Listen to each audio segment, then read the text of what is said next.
Bonjour à tous. Parce qu'en vacances, la pensée n'est pas vacante, je vous invite à découvrir une petite chronique sur celui qui se fait remarquer. Alors, qui est celui qui se fait remarquer, surtout en été?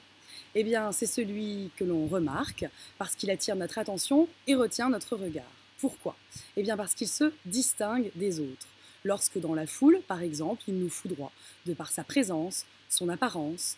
Alors, cette foule qui nous environne, au cours d'une soirée, lorsque l'on remarque quelqu'un qui vient de faire son entrée, lorsque, par exemple, au cours du banquet, Socrate est subjugué par l'apparition d'Alcibiade.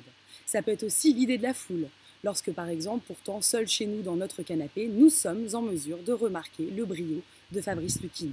Et si on peut parler d'un coup de foudre, on parlera plus justement d'un flash, d'un emballement vif, éphémère.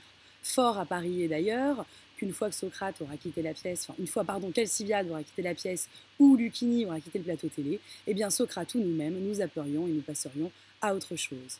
Parce que si au départ il y a une forme d'admiration étonnée et détonnante pour celui que l'on vient de remarquer, à l'image du casteur qui lui pour le coup cherche, mais déambule dans les rues dans l'espoir de trouver cette personne qui aura, comme on dit, ce petit truc en plus, eh bien celui qui aime à se faire remarquer, c'est celui qui étale ce qu'il fait, comme l'écrit Sénèque. Et cette personne, elle provoque souvent chez nous une forme de réaction négative, de l'agacement, du mépris, de la moquerie, de la gêne, du kéké des plages, par exemple, de Franck Dubosc, à l'extravagance des frères Bogdanov, s'exubérant comme des Cyrano qu'ils ne sont pas, au snobisme de Karl Lagerfeld, ou encore à la vulgaire candeur médiatiquement vulgarisée de Nabila, ou enfin au cinéma de Sophie Marceau qui fait son Tartuffe à Cannes, souvenez-vous, effectivement, qui, comme une élève disciplinée par son indiscipline, rappelle qu'elle est présente en classe posture, levant pour le coup, non pas le doigt, mais levant tantôt son haut, tantôt son bas. Et dû cacher ce sein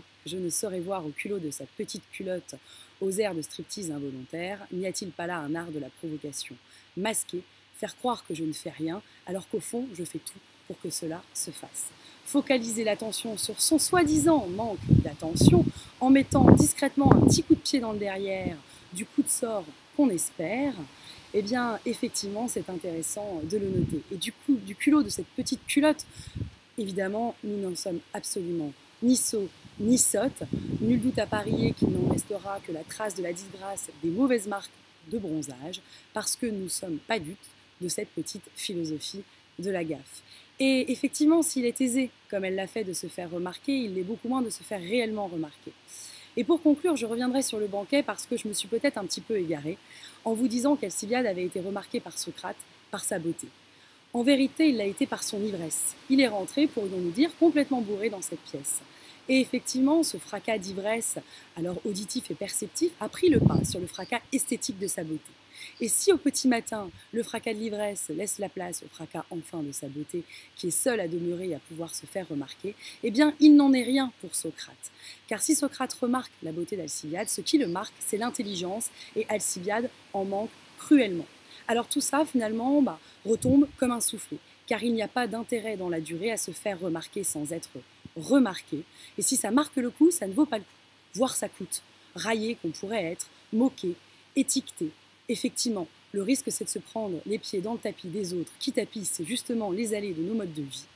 Alors, à vos marques, prêts, parés, à être remarqués en vous faisant remarquer cet été, car si vous n'êtes pas responsable de la tête que vous avez, vous l'êtes de celle que l'on va remarquer. Bel été à vous, exercez-vous à penser.